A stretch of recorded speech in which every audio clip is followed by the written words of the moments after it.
또 한 가지 지금 말씀드리려고 하는 과민성 장증후군의 원인에 대해서 과거에는 다양하게 여러 가지를 생각해 봤습니다.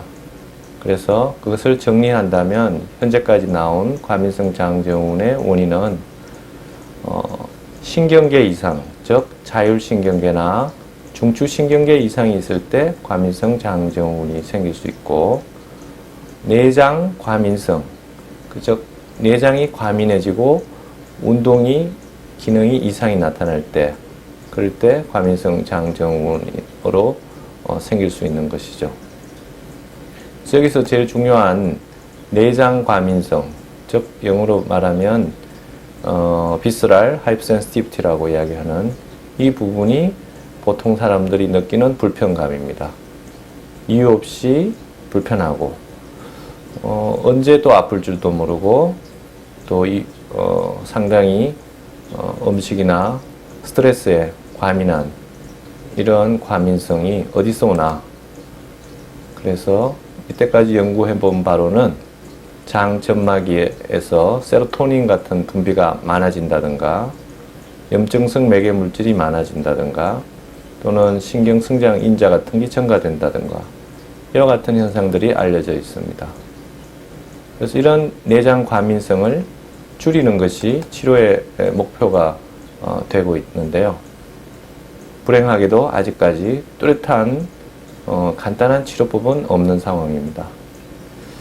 그러한 연구 결과를 쭉 보이고 있던 중에 최근 몇 년 사이에는 급성 위장염, 즉 우리가 알고 있는 이질이라든가 또는 캄필로박터라고 얘기하는 이런 급성 위장염균 또는 살모넬라 같은 균에 의해서 감염을 받았을 때 그 환자들 중에 한 10%에서 한 30% 환자들이 1년 후에 과민성 장증후군이 발생했다, 또는 몇 개월 후에 과민성 장증후군이 발생했다는 그런 연구들이 많이 있습니다.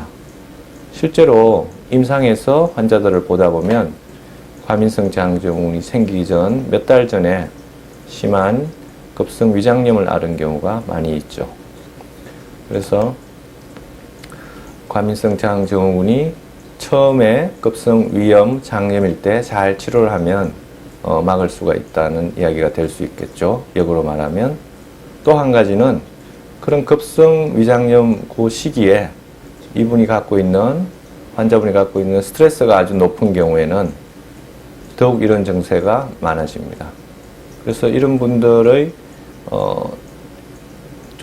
장 조직을 검사했더니 장 점막에 우리가 알고 있는 림프구, T 림프구가 많아진다든가, 또는 장 크롬, 친화성 세포가 증가한다든가, 비만 세포가 증가한다든가, 이런 다양한 그런 현상을 볼 수가 있습니다. 그래서 오늘 말씀드린 것은 급성 위장염 초기에 잘 치료를 하면 만성적인 질환, 특히 과민성 장증후군 같은 힘든 질환으로 가지 않을 수 있고, 혹시 그 당시에 스트레스가 많다면 좀 더 철저하게 식이요법을 병행해 나가면서 병원 치료를 받는다면 이러한 과민성 장증후군으로 나빠지는 것을 예방할 수 있을 것입니다.